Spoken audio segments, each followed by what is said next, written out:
Hi, everybody. My name is Earl. I'm an alcoholic. Hi, everybody. Jesus Christ. I want to thank the committee for asking me to come home, the committee for asking me to come back to Seaside. I consider that a great honor and a privilege to be here. I also want to thank Wendy and Dickie for coming to the airport, picking me up, bringing me up here. I also, during the break after the film that they showed us, I met a guy named Dave, and I want to thank Dave for his kind words over there in the hall. I can't tell you how much that meant to me, man. Thank you. I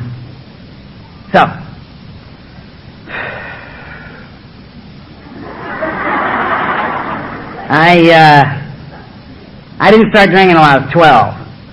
I had held out as long as I possibly could. I had been restless, irritable, and discontented for quite some time already. And, it was humble beginnings for me. I had a little pot, a little wine, no big deal. I'd been shipped off to boarding school. My parents had a bunch of tests run on me, and they determined that I had this very high IQ. I don't have it anymore, so I'm not bragging. It's gone. That's been gone a long time. And so they shipped me off to this boarding school. My father, how I got sent to boarding school, informed I was going to boarding school, my father walked into my room and said, get in the car. All right, got in the car, a bunch of relatives showed up, a whole caravan of cars, drove, pulled up to this place. I got out of the car, my father got out of the car, nobody else got out of the car. Walked around, put a suitcase down next to me, and he said, this will make a man out of you. Shook my hand, got back in the car, and they all drove off. And I was 12 years old, I was 5 feet tall, so manhood was, of course, right around the corner. I was just busting into manhood all over, yeah. And I was a frightened child standing there wondering where the hell everybody was going. That's what was going on. And the fact was that I was being given an opportunity for a wonderful education that has held me in good stead to this very day. The feeling was that I had just been thrown away by the people who knew me best in the world, and I didn't know what I'd done wrong. I didn't know what I'd done to be thrown away by these people. And emotionally, it was just a devastating moment for me. And I don't know about you, but I've never really bothered myself much with the facts. You know what I mean? It's just however I feel about things, that's what's going on. And that's how I deal with the world, right? So I spent 3 days calling my mother, saying, you really ought to come pick me up and take me home because this is just a big mistake. And, she talked to me for a little bit, and you hear my father in the background, hang up! She'd say, oh, gotta go. And after 3 days of that, it was like something broke inside me, and I decided, you know what, you don't want me, I don't want you. And I turned my back on my family, and I pretty much never went back. And as I began this journey alone in the universe, 12 years old, 5 feet tall, 103 pounds, absolutely no tools for living whatsoever. I'm walking around on this campus, and there's 250 boys on this campus that are ages 13 to 18, and I'm 12. I'm the only non-teenager in the whole place. I'm the youngest and smallest kid in the whole school. Now, that doesn't mean anything to anybody except the 12-year-old. Because when you're 12, all you want to be is a teenager. Everybody else is. I'm not. I'm the loser. I'm the guy who doesn't belong here. This is a terrible mistake. I hate this place. All right? And I'm walking around trying not to make eye contact with anybody, and I ran into Tiny. Every high school's got a guy named Tiny, right? He's like 6'4", 240, plays guard on the football team. Actually, he found me, and he walked up to me and said, how you doing, punk? And he slapped me in the back of the head, sent me and my books flying, and I had this, out-of-body experience, where you're watching yourself do something, but is your head saying, no, this is a very, very bad idea. And I walked up and I hit Tiny as hard as I could. Yeah, real good idea. And I, looked up at him like, I'm already past anything I understand. You're going to have to take it from here, man. I don't know what to do now. And he looked down at me and said, you know what, kid, you got a lot of guts. And he beat the crap out of me. And as I'm taking this beating, I'm thinking this is going pretty good. Because, I knew about taking a beating. My house was not a happy home. And, but it worked. I felt good about it because he had said, you got a lot of guts, kid. My violence had masked the fear. And that was my first tool for living, man. When frightened, attack. If you're attacking people, they're not thinking, would you look at how frightened this guy is? They're thinking, who's a little maniac, right? So I take my beating and I go back to my dorm room and I got, knots in my head, go back to my room, wait for the bleeding to stop. And word spreads across this campus like wildfire. Watch out for this little Hightower kid. He's a maniac. He attacked Tiny, right? So all the cool guys started coming around, and Matt swung by, and Matt said, stuck his head in the room, and I'm just sitting there looking around, thinking my life's really going great. And Matt said, you want to smoke a joint? And I said, well, yes, I do. And I didn't even know what he was talking about, you know. All I heard was, do you want to come with us? And the answer was, yes, I want to come with you. He could have walked in and said, we're going to go kill the Spanish teacher. Do you want to come? I would have said, yes, I do. I'm going to kill the Spanish teacher because I'm alone in the universe, man, and I got very large people attacking me now. I got to hook up, right? So, I hooked up with Matt, and we went down the dorm, and we picked up Steve along the way, and Steve had this container wrapped in tin foil, right? And I don't know what that's about. So we go behind the dorm, two 13-year-olds and a 12-year-old, children. And you can tell Steve starts to unwrap this Tupperware container. You can tell by the way he's doing it. What's in here is very, very important. This is important stuff. And it's a Tupperware container full of cheap red wine. And I mean cheap red wine, no grapes involved wine. You know what I mean? And so Matt fires up the joint, takes a hit, and hands it to me, and I just do what he does, and that's nasty.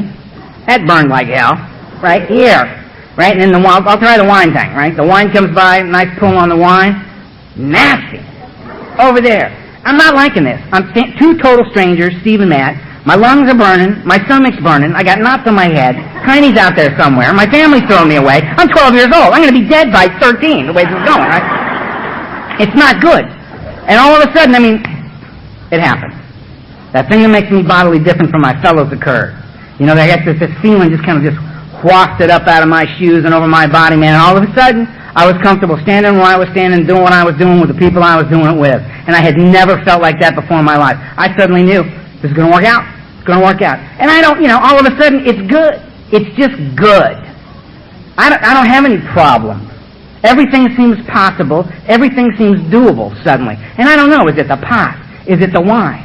Is it the fact that I'm standing here with my two very close personal friends, Matt and Steve? Because I'm feeling that connection, you know what I mean? I'm with my boys now, right? And I know Tiny's out there somewhere. It's like, bring him on. I ain't afraid of him, you know? I'll attack his fist with my face anytime.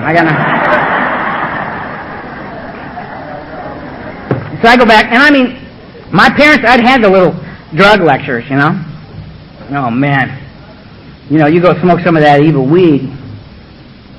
30 minutes, man, you're on your way downtown looking for heroin. That's just the way that is, right? I thought, I feel no need for heroin. Say, some of that wine, you know what I mean? You become a hobo. Shiftless, no good, riding the rails, Didn't feel like catching a train. Felt fine right where I was. The mist just went away, you know what I mean? And I thought, feel better than you've ever felt before in your life? Nothing. Nobody went to jail that night. No blood was drawn. Nobody went to the nut house. All those things were gonna happen, but that was not my experience at that moment. My experience at that moment was smoke a little weed, drink a little red wine, feel better than you've ever felt, get up the next morning, get your little books, go on to your little classes, everything's cool. I said, I gotta do this as often as I possibly can, man. I just need to, I made a decision. Right there. Right? And I was very, very focused about that decision, and so I did. I did that every day for the next 16 years, no matter what. I was given many good reasons to stop along the way, and I never touched the brakes. I'm not a periodic kind of guy. I'm every day till you die. That's my story.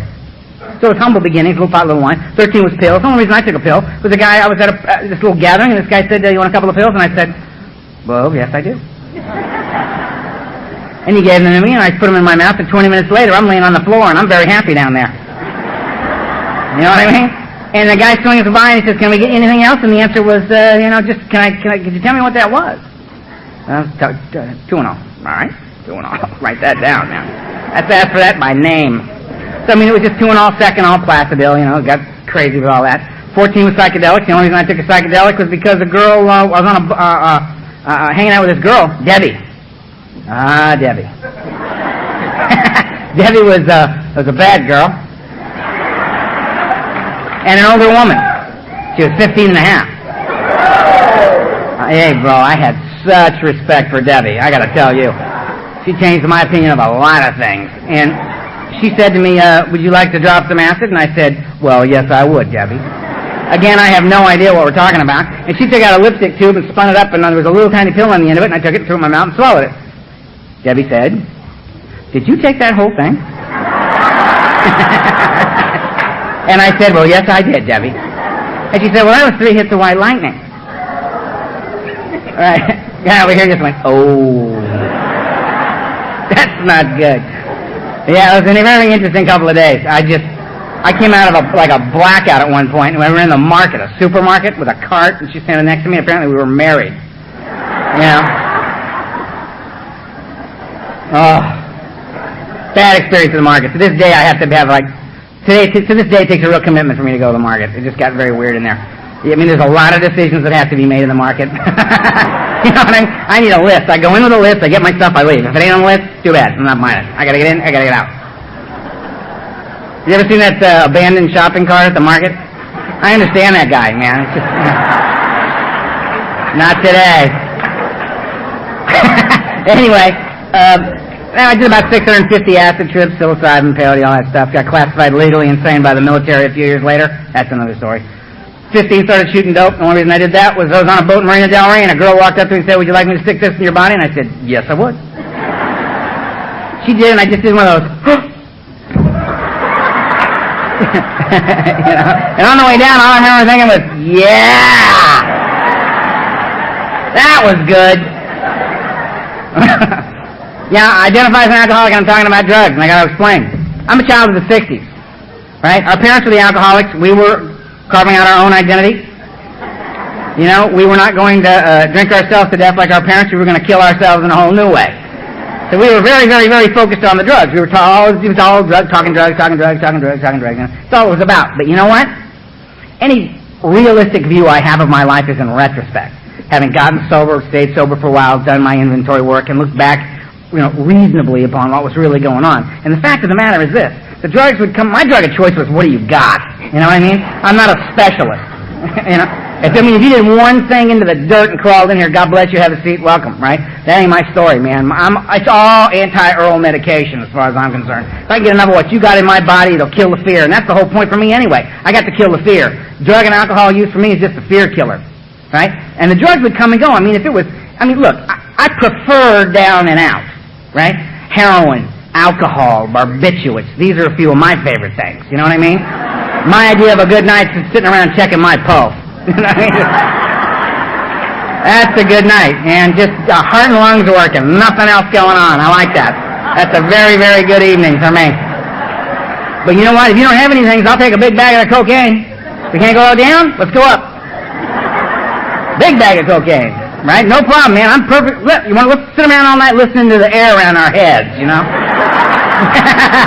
Yeah, you, right? Yeah, right? Doing the window patrol, right? Driving down the freeway. Right? Spend the whole night around that little vehicle, you know what I mean? Driving down the freeway, decoding license plates. Yeah, that's a good night. It's a good night, right? Because, for me, it's not about up or down. It's about I got to get out of right here, right now. Because right here, right now, I'm self-centered and afraid. Right here, right now, I don't measure up. Right here, right now, I'm comparing my insides to your outsides, and I'm losing every time. Right? Now, the drugs would come and go. I'm not a specialist, like I said. There was only one thing that was on the table every single day. That was alcohol.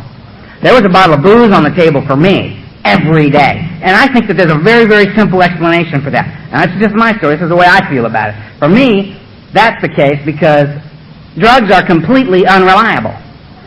There is no quality control going on out there on the street. You know what I mean?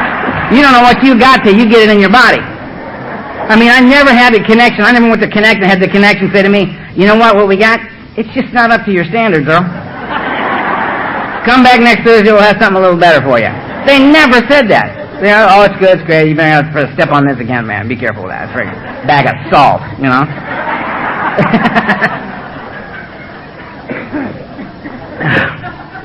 But booze. You go get yourself a fifth of Jack Daniels. You go get yourself a nice quart of gin. You know what you got here. You can count on this stuff. This is reliable. And if you're going to be like me, which I do not recommend, you got to have something reliable there. So that when you go to the party, it's 7:30, the party just started, and you've done so much cocaine, you can't get your mouth open anymore. And the party's just started, and you've overshot the mark one more time, you know what I mean? You suck a little gin through your teeth, it'll loosen you right up, and you can go on with the party. You're good to go. That's a little too spooky, don't worry about it. Jack gets you back in the comfort zone, just start drinking, man. You'll be alright. Not enough heroin to get you to that quiet heart and lungs working place? Don't worry, Jack will get you the rest of the way. This is reliable stuff. And slowly as my addiction, my disease of alcoholism progressed, the drugs became less and less and less important to me, and the alcohol became more and more and more important to me. Until the end, I was doing 3-4 grams of cocaine a day just to keep me on my feet so that I could drink the way I needed to drink. It was about drinking for me. And when I get so sick I couldn't drink anymore, I'd eat about 150 milligrams of Valium a day. Not to detox. I never detox. I just retox. You know what I mean? You know, sitting on the couch shooting heroin, not getting a lot done. Cocaine will get us out of the house, right? Craziness. But alcohol was my best friend for me. I had a guy walk up to me when I was 16 and a half years old and he said, "You know what, you're an alcoholic." To which I replied, "What's your point?" I absorbed that identity effortlessly because I knew what worked for me in the world. I knew what made it possible for me to talk to you. I knew what made it possible for me to function on any level. And it was, if I wasn't drinking or using, I wasn't coming out of the house. It became like breathing for me. And it worked in the beginning. I mean, that's the remarkable thing about it. It worked great. And the consequences of that action were minimal. But as the disease progressed for me, that slowly over time began to change. And the buzz I got less and less and less and less over a period of years. And the price that I paid for that buzz just got greater and greater and greater and greater. So that until in the end, for me, I was paying a horrific price just to get to zero. It was not about catching a buzz anymore. It was about shaking off the beast, you know, just trying to shake loose from the beast for just a little bit, a few minutes, a few moments before you went back into the blackout, you know, and as the book says, and then oblivion, you know. And then that's what it was like for me in the end. When I was 16, I dropped out of high school. I figured 4.5 years of Latin was enough. Hit the streets. My father came back in my life, said, "You've obviously gone insane." Committed me to my first mental institution. They had me for 3 months of observation and a year of rehabilitation, which I thought was a little excessive. 3 cups of pills a day and a shot if you acted out. So my treatment plan was to get the shot every day, you know, figure out how to get the shot. And you're shuffling around in there, and I decided that one day that I needed to escape. And they had, you got them here, the green exit sign. I used to look at that and go, there it is. That's all I want to do. Exit. That's what I'm after, right? So I decided I was going to break out of this nut house, and I was having my meals with this woman named Kilday. And Kilday was nuts, right? The guy over here nodding. You heard about Kilday, huh? Kilday was great, man. Kilday would show up for every meal. You know, we'd all sit down and you sit down opposite Kilday, and you look at Kilday and say, "Kilday, how you doing?" And Kilday just, "Wow, man!" and freak. And they'd all go run and chase Kilday. You know what I mean? We'd all sit there and eat our little meals with our plastic forks. Like every meal was like, you know, dinner and a show. You know what I mean? You know, watch them chase Kilday. So I got Kilday as my diversion, you know what I mean? I was ready to escape from the nut house, so I flipped Kilday out, and she went flying off in that direction. Ready, go!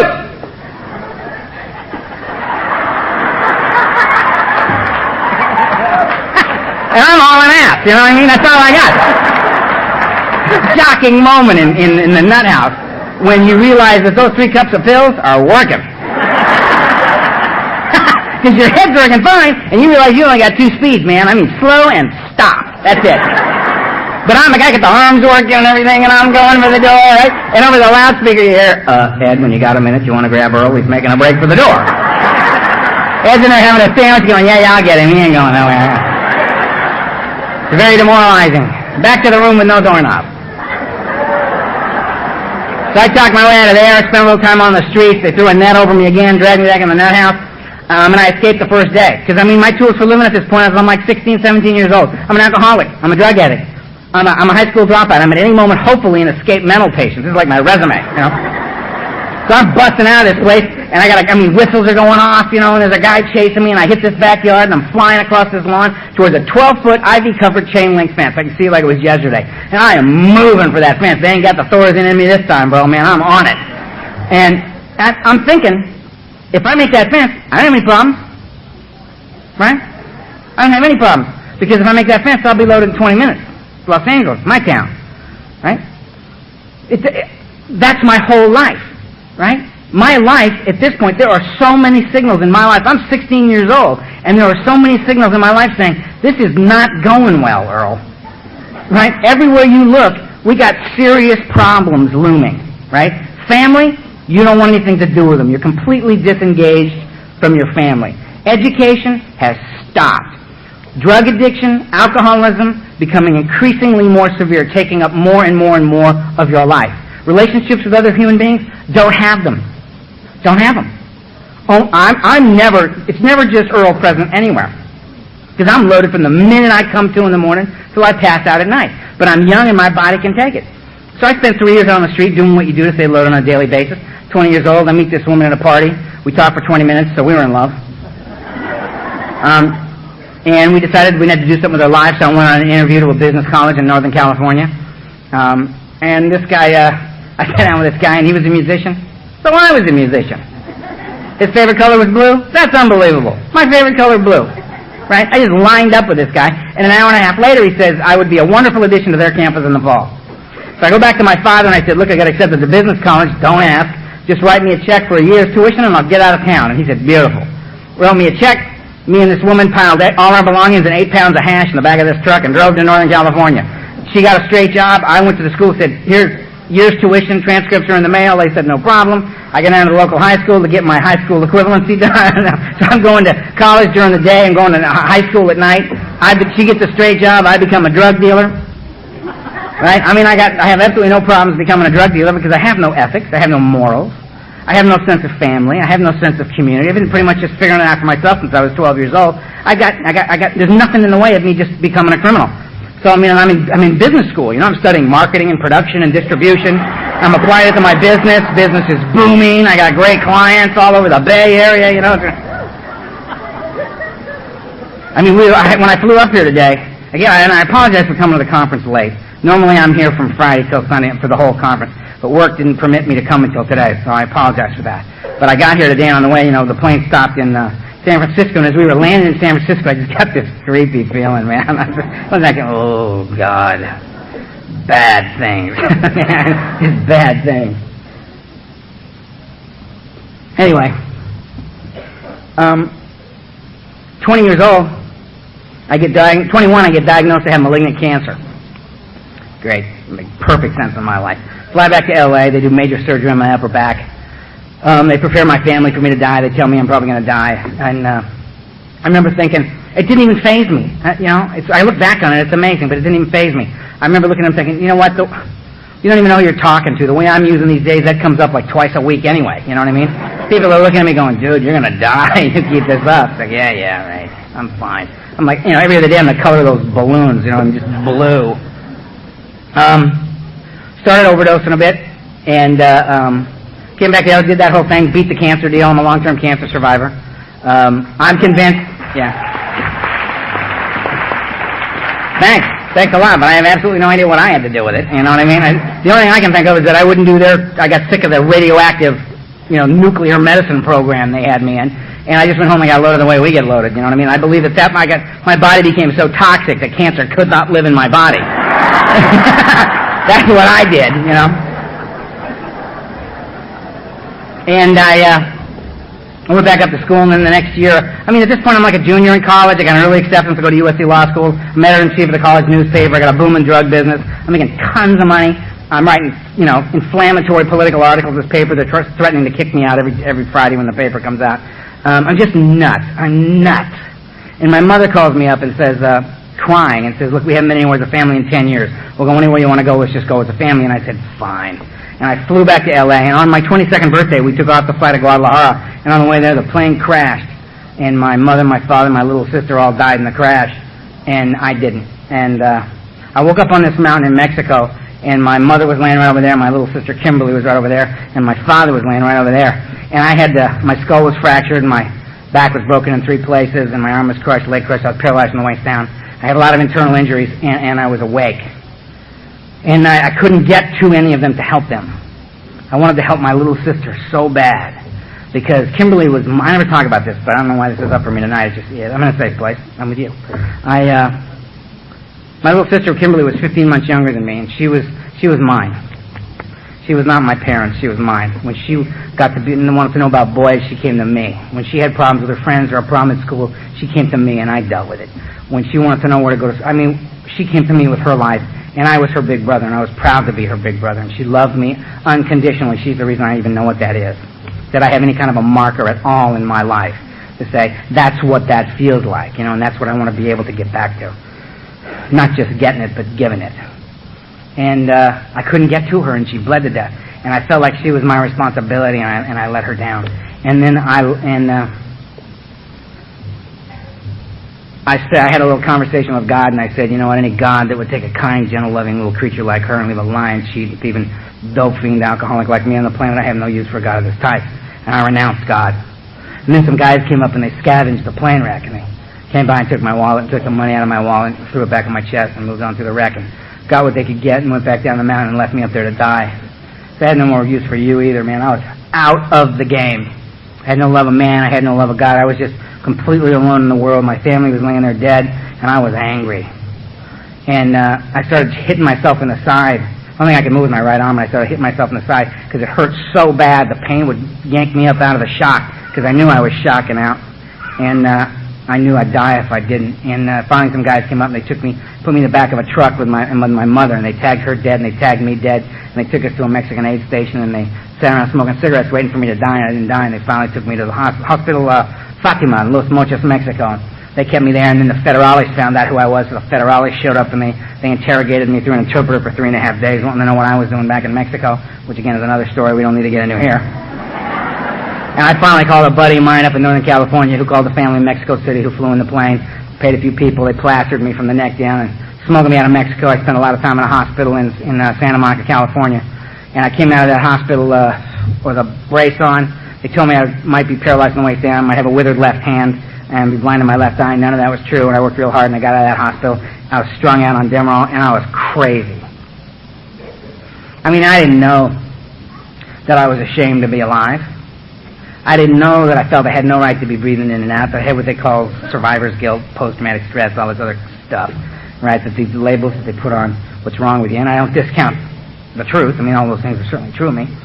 But what was most prevalent in my life was that I was an alcoholic. And I was in excruciating psychic pain. And I only had one thing that could work for a guy like me. And I went on a drunk. And it lasted for 6 years. And you got to understand, I didn't have any anchors at all in my life.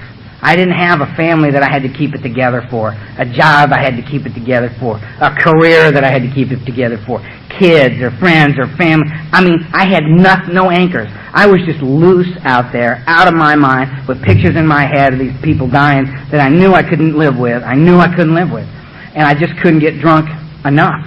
And it lasted for 6 years, and about 4 years into it, I'd gone to this little every once in a while I'd get so sick I knew I was dying, and I'd go to this little bootleg sanitarium in Hollywood, completely illegal joint where you give them $150 cash up front, and give them your money and your car keys and your Valium and your gun and everything, and you go and they strap you to a gurney, shoot you full of anticonvulsants and let you ride, and you'd reintroduce yourself to God on a kick like that. You know, I'd say, look, you get me out of this sane and alive, I'll never drink again as long as I live. And I remember 2 years before I stopped drinking, I hit my bottom. My ass was kicked. I knew it. I'm laying on that gurney, dying, and I said, I'm an alcoholic, I'm a drug addict. I can't drink anymore, I can't drink, I can't take this life, I can't take the insanity, I can't take the madness, I can't take one more second of living like this. God, if you get me out of this sane and alive, I will never, ever, ever drink again. And I meant that with every fiber of my being, and I drank for 2 more years, because I could not stop drinking, and the madness just went completely sideways in my life. And when the last time I came out of a blackout, I had hair out like this, and a beard out like this. I was psychotic, and I don't use the term loosely. I could not distinguish between the true and the false. I'd come to and I'd remember something, and I didn't know. Somebody tell me that. Did I do that? Did I read that? Did I dream that? I didn't know. It was just this big mad blur. Family was dead, had no friends, had no place to live. They were deciding whether or not to charge me with attempted murder again. Both my hands were broken. I'd broken 74 bones. I had over 650 stitches in me, and I was dying alcoholism. Thyroid shut down, heart swollen, couldn't touch the kidneys or the liver. And I came out of the last blackout. I mean, and I've been in that kind of shape before. And I came to, and I had my moment of clarity. And my sponsor later pointed out to me that for guys like me, the bottom is dead. That's the bottom. What I had was I hit a bottom of an emotional and spiritual nature where I was completely clear on this point. I was not connected to another human being on the face of the earth. And that was a direct result of my behavior. God didn't do this to me. My father didn't do this to me. The police didn't do this to me. The FBI didn't do this to me. I was doing this to me. And if I didn't want to die, I was going to have to get some help. So I raised up 2 busted hands and I said, help. And they took me by ambulance to USA Emergency, and they pumped my stomach 1 more time. I had my stomach pumped so many times I could talk to you while you did it. You know, they'd run the tube. How you doing, Earl? Bad day. And they said, get him out of here, he's dying. I was just a pathetic old man drunk. And it was the day before my 28th birthday. And they took me to another place, kept me 5 days. I got worse. They took me to another place. And this place was the place, man. This place was hell on earth for an alcoholic. And it was where I needed to go. It was 42 cots in one room. 21 cots on each side of the room. And they drew a sheet between each cot. Right? And how you earned your cot was you stayed in it. And there was no medical detox. There was no, here, we'll help you get some sleep tonight. There was no, we'll get that shake off of you. You know, we'll get the madness up off of you. Their attitude was, you're about to be introduced to what your body really thinks about what you've been doing to it. Right? And if you threw a seizure, they'd give you anti-seizure medication because they didn't want you to convulse to death on them. But that was it. That's all you got. So I got in my cot. Of course, you know, within a few hours, I bucked right up out of that thing, so they hit me full anticonvulsants, threw me back in the cot, and I laid there and I rode. I rode because I knew if I didn't, I was going to die. If I was going to die in that cot, so be it. And that's, of course, what it felt like. And 17 days later, they put me in a 30-day... How you got out of detox into rehab is they give you one of those little styrofoam cups, and they put about half a cup of decaf in there. And with one hand, if you could pick that up and get it to your lips without splashing it all over the room, you were ready for rehab, man. Out of detox. So, you know, you're just thinking, you know, just please, come on, man, come on. Because I had the yips for 2 years, you know what I mean? We'd be sitting talking to somebody, you'd be writing something down, all of a sudden just you just get the yips. And I stayed 30 more days in there, and I came out of there and I knew one thing. They said to me, Earl, yeah, you're an alcoholic, and you don't want to die, you better go to AA, because it's the only place a guy like you can survive. And I said, okay. And I came to AA, and I went to the basement of a church on a Friday night, and I sat in the back, my arms folded, that tough guy look on my face, man, no tools for living, destroyed, out of my mind. And old guy got up here, man, he was a wino, ex-boxer, and a Skid Row bum. I thought, I'm none of those things. Because I can spot the differences between you and me immediately. But I didn't have anywhere to go. I had absolutely no place else to go. If I had someplace else to go, I'd have gone there. I came in with my life destroyed. It was just this barren wasteland in every direction. You know, I feel for the guys who come in and have that area of their life where they can say, well, you know, it was going pretty well there. I didn't have one of those. Right? I just sat in the back with my arms folded, knowing this guy had nothing for me. And he shared his experience, strength, and hope. I didn't know that's what he was doing, but I know that that's what it was today. And he changed my life. He talked openly and honestly about his feelings as a man, and I'd never heard anybody do that before, with that kind of grace and that kind of dignity like he had. He told me the truth about who he was. And then it was like he looked right at me and he said, you know what, I don't care whether you like what I got to say or not, you don't like it, go to another meeting. And I thought that was great, because it made it clear to me this guy wasn't selling me something, he was sharing it with me. If I wanted, I could have it, it was for free. If I didn't go to another meeting, maybe I could hear somebody else I could identify with. And that moment, right there, was the turning point in my life. I didn't know it at the time, but it was. Because I got up and I left that meeting with something I hadn't had in years. Because I am a hopeless alcoholic. And that man gave me hope. I think that's the greatest gift one alcoholic can give another, is hope. And he gave me hope. And I left there, cried all the way home, paced, trying to get my hour of sleep that I was getting in the beginning. And I'd gotten this little job as a house painter, and I'd go stand by the coffee pot in a paint store, you know, at 6 o'clock in the morning, just crazy. Said, you know, somebody hire me because I got to go to work hard now. And painting was perfect because, you know, just that Navajo white on Navajo white, man, painting apartments, you know what I mean? Just this blank canvas, my insanity to just pour out on. And I just paint that wall till I hit a corner, you know, and turn. You know? Just crazy. These guys loved him. He said, hire that high chair kid. He's out of his goddamn mind. Get him out there, man. Just a machine all day long, right? Because I gotta get exhausted to get something to eat, go to a meeting, try to get a couple hours sleep to get up and do it again, you know? Just crazy. Going to meetings. To get a sponsor. I said, okay, what's a sponsor? And they said, a sponsor is somebody who's got what you want. I said, well, dude, I want a drink. You know? Probably a little early to be throwing the ball back in my court, man. Yeah, and I have since come to believe what I want a sponsor. I want a sponsor who's got what he wants. Because that's the best definition of happiness I've ever heard, wanting what you got. And I looked for a sponsor. I found a crazy man. The late, great Donald Madden was my sponsor. And yeah, baby. Donald Madden. Madman. The madman. This man was committed to the nut house 23 times. He's the only man I've ever known was evicted from the nut house. They told him, you have to go. You got to get out of here. Because if you don't go, you're going to be one of the ones that never leave. And they threw him out into Alcoholics Anonymous, and he got sober and stayed there and was waiting for me. And I showed up, and I said, will you sponsor me? He said, what? I said, will you sponsor me? He said, yes. And you don't have to like what I tell you. You don't have to think it's a good idea. You just have to do it. And I said, all right, don't get carried away with yourself, man. Let's all just settle down. And then I just put my head down on the desk and cried like a baby because I realized I had just asked somebody for help, and I couldn't remember the last time I had done that. And as I'm laying there blubbering like an idiot, he looks over me to his assistant and says, "Oh, wonderful, he's destroyed." I look up from the table thinking, what have I done? I just threw my life over this guy who's thrilled and I'm destroyed. And what he was happy about was he saw that I had no more good ideas. I was not going to debate with him what would be the next good move for me. You know what I mean? That I was just this empty vessel that he could just throw AA into, which is what he did. He'd call me. This guy was so far beyond what you should expect from a sponsor. I can remember being in my apartment. I had a little one-room apartment. One room, and I had in those days a telephone and an answering machine. I had the answering machine set up so that you never heard the phone ring, and you never heard the outgoing message. All you heard was you'd be in there and you'd hear beep and somebody talking, right? So I remember it was like 7 o'clock in the morning one morning, a Saturday morning, and I had like an hour and a half sleep, and I'm laying in the bed, and all of a sudden I hear beep, wake up, and it's Donald's voice, and I'm just like, I went from laying in the bed to up, and he said, "We're having a day," and I thought, oh my God, they have bed checks in AA. This guy's everywhere, right? And I remember being in a meeting I never took a chip. I didn't take a cake till I was 3 years sober.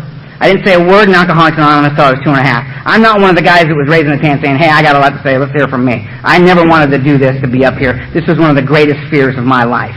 Right? And I remember the day Donald Madden said to me, Earl, you never talk to anyone.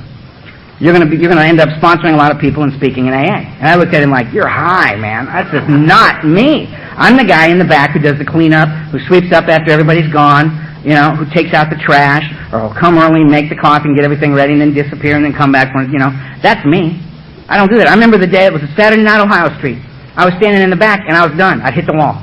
I was about a little over 2 years sober, and I'd hit the wall. I couldn't go another step. It was over. My head was chewing on me, telling me what a worthless human being I was, and that I had no right to hope for a better life. I had no right to it. They died. I'm here. You have no right to be happy, Earl. And you're thinking you're about to get that way here in this A&A thing, so let's just knock all that off. And I was just caving in on myself in the back of this meeting. And the main speaker's up talking. Donald was sitting in the meeting, and he looked back, and he saw me back there caving in on myself. He gets up. He walks up to the front of the meeting, taps the speaker mid-talk on the shoulder. Says, excuse me. Speaker steps aside. Donald walks up to the microphone and says, "Earl!" And I'm in the back of the meeting, and I just went, "Wow!" And he looked at me and said, "We're having a meeting." And I went, "Got it. Okay. I'm back. Thank you." The whole meeting's going, "Who the hell's Earl?" Steps back. The speaker comes back up, and Donald goes, sits down. The speaker just goes, "I don't know what the hell that was about." He just goes on about with his thing, right? He knew when to love me, and he knew when to kick my ass. You know what I mean? It was like, no, you got to stay here with us. He was much more interested in my staying alive than he was me liking him. And as a result, I grew to love and respect him more than any other human being I've ever known in my life, because I was with him longer than I was with my own parents. I left home when I was 12 years old. I was with Donald Madden for almost 14 years, right up till the day he died. And the day he died broke my heart. And those of us that were sponsored by him, we all went and sat with him, waiting for him to come get the body. And I was watering his garden, because his garden was real important to him. And I heard a voice in my head, and it was Donald Madden. He said, "You get a sponsor, you little son of a bitch. You're not sober enough to be walking around out there by yourself." So I called up a guy that Donald Madden respected, and I said, "Donald, is that what you sponsor me?" He said, "Yeah." So I was without a sponsor for 3 hours. And now I'm a guy, I go to 7 to 9 meetings a week. I'm sponsoring a legion of guys. I talk to my sponsor. To this day, I see my sponsor on a weekly basis. Every Monday night I go to a meeting. I put the chairs away. I'm the assistant chair putter away guy on Monday nights. It's the greatest commitment in AA. Because I take the chairs from them and I hand them to this guy. The only part that I have a little trouble with, and it ends up on every inventory I do, is apparently they don't feel that I'm qualified yet to actually put the chairs away. So I hand them to the guy who does, and he's only got 4 years sober. So apparently he's doing far better than I am, and I would like to know why. Anyway, just a little beef I got, but I've been doing, so I'm going to keep this commitment. I don't care how long I got to do this. I'm going to keep it till they promote me. And I've been sober now 21 years.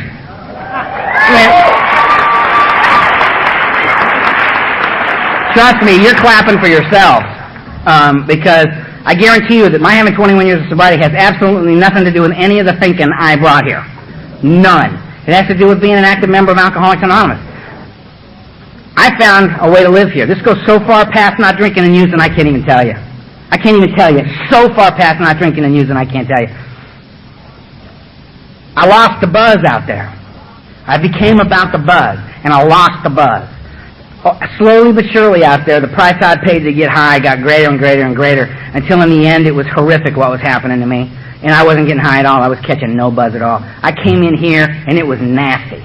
Being new was nasty. So, I mean, if you're out there and you're new, congratulations. I got nothing but respect for you. And I don't care what's going on inside your head. If your ass is in the seat, I got respect for you. I got more respect for a 30-day chip than any other event that takes place in Alcoholics Anonymous, because I think that is absolutely remarkable.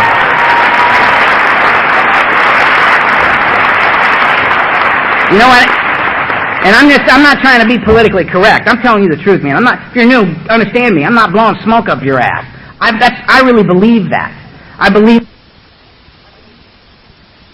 a remarkable thing for an alcoholic to get 30 days without a drink. That's an amazing thing. Because when you think about it, out there, it's exact opposite in here as it is out there. Out there, the best buzz I ever got was right up front. And I chased the tail of that dragon for 16 years on a daily basis, and almost paid for it with my life.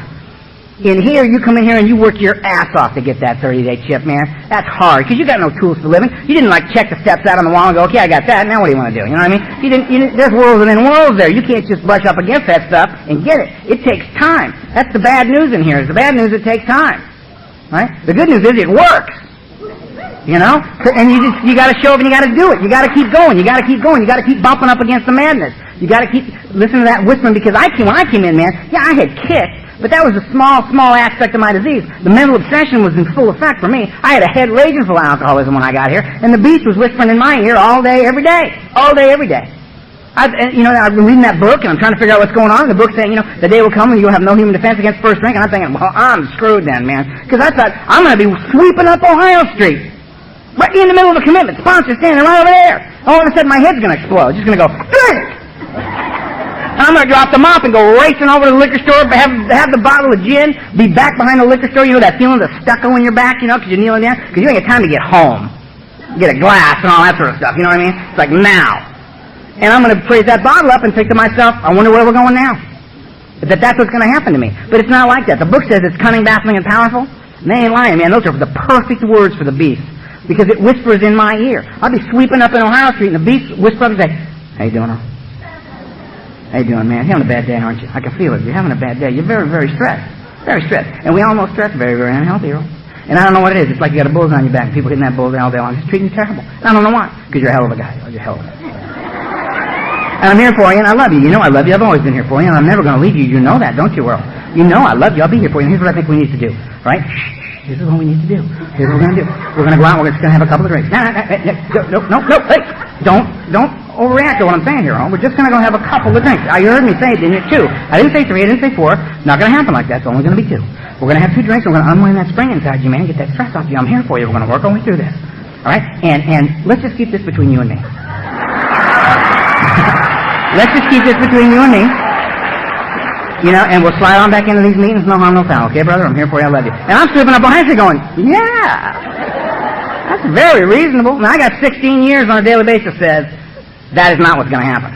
That is not what's going to happen. But that's the obsession of mine. I got to be relieved of that. And luckily, I came across some guys in the fellowship that understood what the program was. See, I was going to 7 to 9 meetings a week, talking to my sponsoring guys, commitments all over the place, taking out panels, doing all this stuff. I was like a little AA machine, man. I'm doing all this stuff thinking, I got a program, man. I got it going on. So I got squirrely and walked up to an old timer and said, I'm feeling a little squirrely. And he said, of course you're feeling squirrely. Look at you. What? He said, Earl, love the fellowship, vital to your recovery, glad you got it, but if you don't get a program, you're going to die. Go away. What the hell are you talking about, man? Look at all this stuff I'm doing. He said, fellowship, vital to your recovery, glad you're doing it. Program will be found in the big book of Alcoholics Anonymous, Earl. I suggest you get the book and read it because your life depends upon it. Get away from me. I said, all right, you son of a bitch, I'll get a book, right? So me and my buddy get this book, and we start looking at it, and we thought, well, probably the way to do this is if there's some writing there, we should probably read it. So we read it on the cover back then. They had a circle with a triangle around it. Found that was an ancient spiritual symbol. They're all over this room. Right? It's, mind, body, and spirit brought together as a whole human being, and therein lied the balance I thought my whole life I never had, drunk or sober. Drunk, obviously, but sober was the same thing. You take a drunken maniac like me and you sober him up, you got a sober maniac. I come in and say, what are you guys doing? I go, we work out. I go, great, work out. So I'm working out. I worked out till I literally ripped a muscle from the bone. You know what I mean? Just work it out. This is great. Oh, seems to be a problem over there. Just a madman. They said, run, right? I got 74 broken bones at the time, right? Running is not an option for me. I just snap and crack right? And they told me that I couldn't run, and I said, so I ran a half a marathon, so I was hallucinating, stress fractures in my feet, dislocating ankles, but I'm running. I'm not a, middle of the road guy, you know what I mean? And I'm in AA, and I'm acting like this. And they said, this mind, body, and spirit brought together as a whole human being, and therein lies balance. The thing that I seek that I've never had. And I found that AA adopted the same thing. Unity, service, recovery. Same stuff. Unity is the body. I bring it here. I have to come into the fellowship. I have to be with you. I couldn't get sober, but we seem to be able to. So I have to be with you, the ones that I ultimately will love for the rest of my life. It's so strange to me to have lived the isolated life that I lived. And to know that I can come to a place like an astronaut and blast me across the sky, which is my favorite thing to do, get in an airplane. You know what I mean? It makes perfect sense to me. Just get in a big metal cylinder again and go rocketing across the earth. Yeah, that's a good idea. But the only thing that'll get me to do it's AA. Because I get to prove I'm willing to go to any lengths every time I get in an airplane. Because my head says, bad idea. It scares me to death. Anyway, where the hell am I? I don't know what I'm talking about. Very hard being me sometimes. But a lot of fun always. Now, so, the unity of the body I bring it here. I must be with my fellows. I can love you. I don't even know. I don't have to like you. I don't even have to know you. If you're here, I love you. Because I know what it takes to get a seat in here. You know what I mean? There's a connection that is just so powerful. It's absolutely unbelievable. So the unity of the body, I bring it here. I must. The recoveries of the mind, the greater aspect of my disease. Right? I need to be relieved of the obsession to drink and use. The book says that the persistence of this illusion is astonishing, that many of us pursue it to the gates of insanity and death. I'm a gate guy. I've been tagged dead. I go to nut houses. That's what I do. I have to stay here. There's absolutely no explanation for how I'm alive anyway. I can't go out there and push it. It's done. My ticket's punched. I have to find a way to stay here. And the only way a guy like me is going to stay here is if I can find a way to be comfortable sober. If I can't get comfortable sober, if I can't stop that beast from whispering in my ear, the day's going to come when he's going to be whispering at just the wrong time for me, and I'm going to get drunk. And I'm a dead man. So I have to be relieved of the obsession. I have to take the option of drinking off the table. I found out how to do it. Pretty simple. Work the steps. So we got the big book. Work the 12 steps as outlined in the big book in the order that they were presented. It's astonishing, you know what I mean, to me, that this was so hard for me to find. Step 1 was, what's the problem? Lack of power is my dilemma. I may be okay in every other area, but when it comes to drinking, I'm nuts. Right? If lack of power is my dilemma, what's my solution? Step 2, that a power greater than me could restore me to sanity, soundness of mind, relieve me of the obsession to drink. I'm in. That's what I'm looking for. Step 3 says if you want that step instead of the solution of step 2, you better make a decision to do something about it. I said, okay, what do you want me to do? He said, get off the couch, get on your knees, turn your will and your life over to the care of a God you may or may not understand, Earl, but do it right now. I said, all right, did it. Got back on the couch. They said, this is all a waste of time unless you immediately embark upon a plan of action. 4 through 9. 4 and 5 is me, 6 and 7 is God, 8 and 9 is you, ain't nobody else to play with. 4 and 5. Swallowed large chunks of truth about myself in a 4-column inventory dealing with resentment, fear, and sex. And I took a good hard look. That was a nasty, ugly experience for me. And if you didn't have a nasty, ugly experience with it, then I guess you didn't have a nasty, ugly experience with it. Well, I sure did, man. That was ugly. There were some hard truths for me to accept there. Patterns and behaviors in my life. Guy came into my house. Before God, I read this information to him. He said, good luck, and left the house. With a lot of reading in the book on 8 and 9. A lot of information on 8 and 9, because they're actually let me out of the house and mingle among you. And they know I'm dangerous. So they want to make very, very sure I understand, but I go out and say, I'm very, very sorry. Here's your money. I go back in the house. No big explanation about what a bitchin' spiritual guy I've become. It's not, and I don't have to worry. And the people on that list, go on that list, they don't want my money. They want their money. Give them back their money. And to make amends means to change. So, I'm very sorry I stole your car. I estimate the value of the car at $3,000 at the time of the theft. If that's acceptable to you, I'm going to start with this check and I'm going to pay you monthly until I've paid you $3,000. And I'm not going to go steal your car and sell it to pay you for the car I stole from you.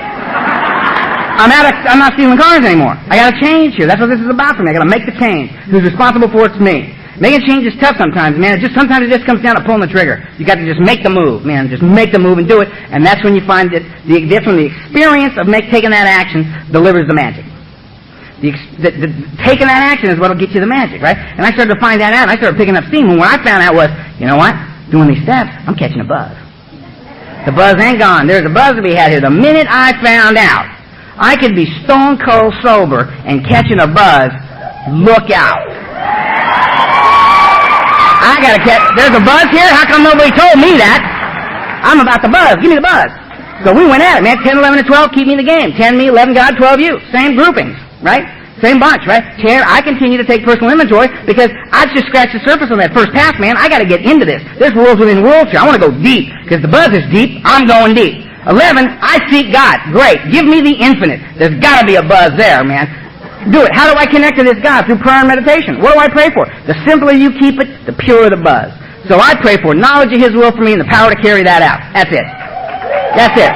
And I meditate to quiet the mind so that when the answers come, I can hear them. Because they come in the form of a thought, an intuition, a feeling, an idea. They come to me in whispers, you know? Because the beast ain't whispering in mine anymore. The beast is not whispering in my ear anymore. Because I've worked the 12 steps and I've had an awakening. As the result of doing that, step 12. Having had a spiritual awakening, been restored to sanity, soundness of mind, relieved of the obsession of drink or youth. Not an option.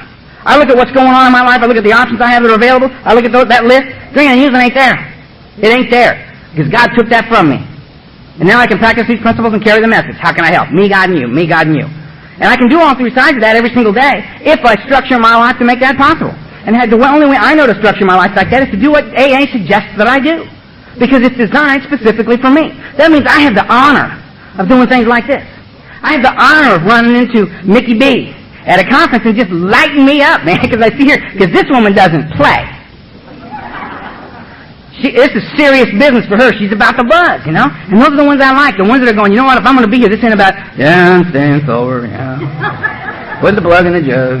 No, man, it's like life, you know what I mean? The AA got me back in the game. And you know what? As excited as I get about being a sober man and the way that it's changed my life beyond my wildest dreams, when I sponsor these young men that come to me, and there's a whole bunch of them that I work with, right? I got to allow them their turn. I got to remember that this has been a process for me, a day at a time, and that they get their turn to be new. And it's like, I'll get Louie, and Louie got 9 months, and I'll say, you know what, Louie? Al's talking. Now, I know Al. Al gets up at the podium, and Al throws down, man. I mean, the spiritual pearls are flying. We're all going to catch a buzz tonight because Al's at the podium, right? So I grab Louie with 9 months, and I go, Louie, come on. We're going to go hear Al, and I'm sitting there, and we sit down, and me and Louie are sitting there, and Al's up there, and Al's ripping tonight. And I'm thinking, isn't this great? That I get to be here with 21 years of sobriety, and I get to listen to Al and hear the magic of Al's experience, his strength, his hope. It's just a powerful conduit, this man. And I get to be the one who brings Louie to hear the remarkable experience that is Al. That ain't what's happening. Louie not having the same meeting I'm having. Louie got 9 months. And I got to remember, Louie gets to have his turn. I got to remember me at 9 months pulling up at Ohio Street. I pull up at Ohio Street 9 months. It's like, okay, we made it. It's good. Just have, okay, park the car. Bring the keys, bring the keys, because they put the keys in the chair, Okay, I'm looking for a chair. Where am I going to put them? Okay, there's the guy with the red coat. Put the keys next to the guy with the red coat. Go on, how you doing? Yeah. Come on, I'm fine. Yeah, great. Go on, come on. Okay, I'm ring the bell. Sit down. Yeah, fine. I'm fine. I said I was fine. All right, I'm fine. I'm sitting right here. Sit down at the meeting. Sitting at the meeting, right? Guys up. He's reading something. He rarely saw something. I didn't get a lot of that. Rarely saw something. More, you know, a lot going on around in here. Jesus, I don't know. 12 things. There's 12 things in AA. Heard that. Rarely saw something. 12 things in AA. ABC. 12 things ABC. He's down. I didn't get a lot of that, but that was pretty good. He's down. Another guy's up. He drank. I did that. That was good. He's gone.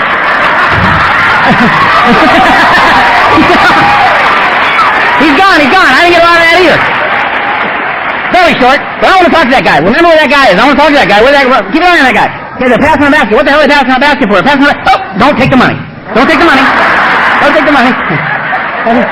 we're getting up. We're going outside. Where are we going? We're going to go outside. Smoke? I smoke. We'll smoke. Okay, we smoke. Hey, I'm fine. The ring a bell. We're going in. Where's the guy with the red coat? Red coat. Sit down. Oh, Christ. Stay in here, guys, forever. They're reading 12 things. Those aren't the same 12 things. Okay, 24 things ABC. 24 things ABC. 24 things. Another guy. He's up. He drank. I did that. This guy's great. I felt like that. This guy is great. I felt like this. This guy's been reading my mail. This is absolutely amazing. I love that guy. I have to talk to him. I have to talk to that man. He's down. That was excellent. Excellent. 24 things ABC. Talk to that guy. I got to talk to that guy. And then they got me. We're praying. All right, we're praying. I know this prayer. Say the prayer. And then I would go and I would cry all the way home. I'm walking out of the meeting. I would walk up to some guy and say, what'd you think of the meeting? And I'd say, it's great. And that meeting was a total victory for a guy like me because I was insane. So when I'm sitting listening to Al, and I got little Lou here sitting next to me 9 months, and we walk out of the meeting, and I look at Lou and I say, Lou, what'd you think of the meeting? He looks up and he says, it's great. I think, okay, we're on track, man. He made it through the meeting. He did not stand up in the meeting and say, I'm sorry, I have to go kill myself now. He sat there. He didn't pull a gun on anybody. His head did not literally explode off of his body. He made it through a meeting. We're getting somewhere. We're in it together. And that's the thing that I always got to remember. That we're in this together.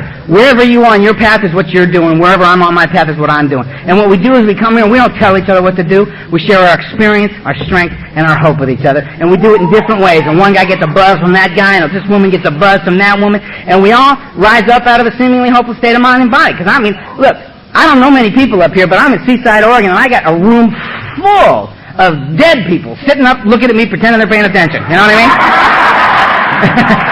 So I know this thing works, and if you're new, don't miss it, man. There is a buzz to be had here. There is a way to look out of your skull and experience your life, and it's here.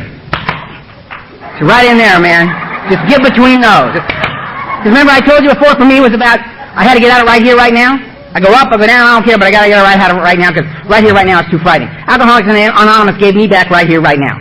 This moment. Right now. And there isn't anything else. This is life. This is life. This is where I'm going to know. Any love I'm going to know as a man, I'm going to know right here. Any ability I have to give anything of value to another human being is going to have to happen right now. It's going to have to happen right now because it can't happen back then, and it can't happen up ahead. It's got to happen now. I got to have right now. I got to be here. This is where my life is. This is where any honor or dignity I'll know is. This is where the buzz is right now. And Alcoholics Anonymous gave me the tools to not be afraid to go ahead and be here right now.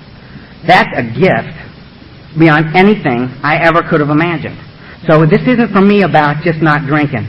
This is about a design for living, where a completely useless, broken, insane human being like me, who had nothing anybody wanted, could come to live a life of value and purpose. And it's who I got introduced to in here is Earl. Who you're going to get introduced to in here is you. And I invite you to do that with us. With us. I mean, these people look like normal, regular citizens. I assure you they're not. They're us. Look in their eyes. The eyes give it away. You can see it in their eyes. And you know what? If you're new, they will love you like no one else on earth can. They will love you like no one on earth can. Because they're just you down the road a little ways. That's all. And they know it. So come be with us because we love you. And I love all of you. Thanks a lot.